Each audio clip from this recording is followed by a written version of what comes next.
आज हम PE ratio की चर्चा करेंगे। ठीक है, पीई रेशियो ये फाइनेंशियल रेशियो के अंतर्गत आता है। पीई रेशियो, पी रेशियो को क्या कहते हैं? Price to earning ratio. क्या कहेंगे?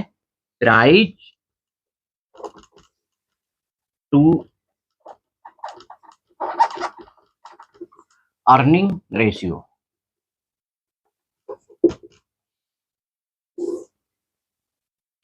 इसका मतलब क्या है? हमें इससे क्या इंडिकेट मिलता है? पी रेशियो तो किसी कंपनी का, कंपनी के बारे में जानकारी क्या देता है ये पी रेशियो? ये जानकारी देता है कि हमें अगर 1 रुपए कमाने के लिए कितना रुपए इन्वेस्ट करना पड़ेगा किसी कंपनी में। तो ये डिनोट करता है कि 1 रुपए के लिए कमाने के लिए हमें कितना रुपए देना पड़ेगा। ठीक है, मान लो किसी कंपनी का 6 है पी, तो हमें क्या है कि हमें 1 रुपए कमाने के लिए 6 रुपए। अगर किसी कंपनी का 20 है पी रेशियो, तो हमें 20 रुपए खत्म करने होंगे। अगर किसी कंपनी का 30 है पी रेशियो, तो हमें क्या है, 1 रुपए कमाने के लिए हमें 30 रुपए उस कंपनी में इन्वेस्ट करना होगा। तो ये हमें जानकारी पी रेशियो से मिलती है। ठीक है, और ये कहा जाता है कि जिस कंपनी का ज्यादा पी रेशियो होता है, मान लीजिए कोई कंपनी ए है, ये कंपनी ए है, तो इसका पी रेशियो जो है मान लो 10 है, फिर क्या हो जाता है इसका 20, फिर 30, फिर 40। तो ये क्या कहते हैं, ये जो कंपनी जिसका हाई ज्यादा पी रेशियो होता है, वो ये इंडिकेट करती है ज्यादा ग्रोथ वाली कंपनी है। क्या है? ज्यादा ग्रोथ वाली कंपनी है। अगर मान लीजिए कोई कंपनी जिसका पे रेशियो कम है, मान लो 10 है, 10 ही 10 है, 10 ही 10 है, तो इसका मतलब ये है ये कंपनी लो ग्रोथ वाली कंपनी है। क्या है? लो ग्रोथ कंपनी है। ठीक है, जिसका लो अगर पी रेशियो है तो वो लो ग्रोथ वाली है, और जिसका ज्यादा पी रेशियो है वो ज्यादा ग्रोथ वाली चाहिए। किंतु ऐसा नहीं है। किसी भी कंपनी को चेक करने के लिए या उसमें इन्वेस्ट करने के लिए केवल एक ही जो है फाइनेंशियल रेशियो डिपेंड नहीं करता। हम ना तो केवल उसके पी रेशियो को ही देखकर किसी कंपनी में इन्वेस्ट कर देंगे, या कोई और भी कोई रेशियो से। हमें बहुत और उस कंपनी के लिए बहुत और अदर भी फैक्टर भी होते हैं। ठीक है, जैसे हमें उस कंपनी के इन्वेस्ट करने के लिए उसके हमें ईपीएस भी देखना होगा। ठीक है, तो एग्जाम्पल लेता हूं मैं। इसका फार्मूला क्या होता है पी रेशियो निकालने के लिए? पी ई रेशियो का फार्मूला होता है शेयर प्राइस अपान ईपीएस। ईपीएस, ईपीएस क्या होता है? Earning per share. ठीक है, क्या होता है? Earning per share.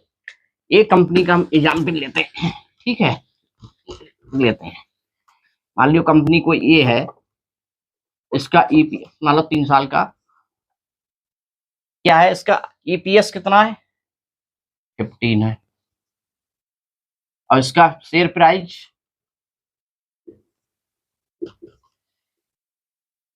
300 है। ठीक है, फिर क्या है, ईपीएस कितना हो गया? ये इतना ही रहा प्राइस, किसी कारण नहीं बढ़ा। फिर क्या है?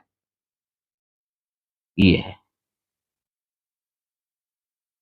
तो कितना निकल के आया इसका पी रेशियो? कितना आएगा? क्या होगा? ये अपान ये। ठीक है, इसका कितना आएगा? इसमें क्या कितना आएगा? 5। तो इसका मतलब ये है इसका पी रेशियो कम है। तो इसको हम ये नहीं कह सकते ये कंपनी बेकार है, इसमें इन्वेस्ट नहीं करना चाहिए।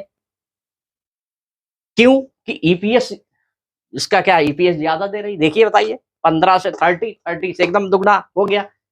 तो ये कंपनी मतलब इन्वेस्ट के लिए अच्छी हो सकती है। क्या है? ये कंपनी अच्छी हो सकती है इन्वेस्ट के लिए।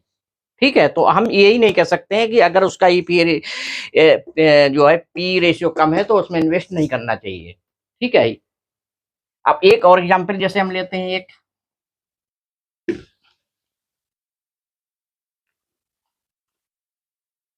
मान लीजिए ये 60 है, ईपीएस क्या है 60 है, और इसका प्राइस कितना हो जाता है इसका, मान लो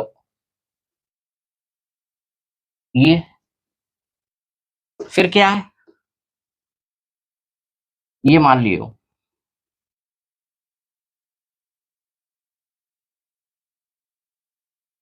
क्या हो जाता है, तो बताइए इसका पी रेशियो कितना निकल जाएगा, इसका इसका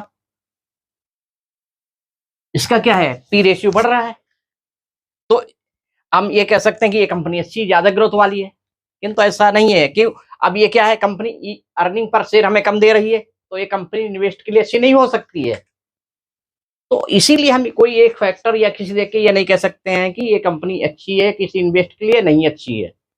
तो हमें उसमें और भी फैक्टर देखने हैं। अगर हमें किसी भी कंपनी का चुनना है तो उसी सेक्टर की कंपनी का पी रेशियो से भी हमें तुलना करना है, और उसके सेक्टर का भी पी रेशियो देखना है कि उससे कम है या कैसा है, दूसरी कंपनी कैसा, मतलब उसके तुलना में हमारा, तब हमें उस वहां पे निर्धारण करने के लिए बहुत फायदेमंद रहता है। पी रेशियो अलग अलग सेक्टर के अलग अलग पी रेशियो होते हैं, तो उनसे हम तुलना नहीं कर सकते हैं।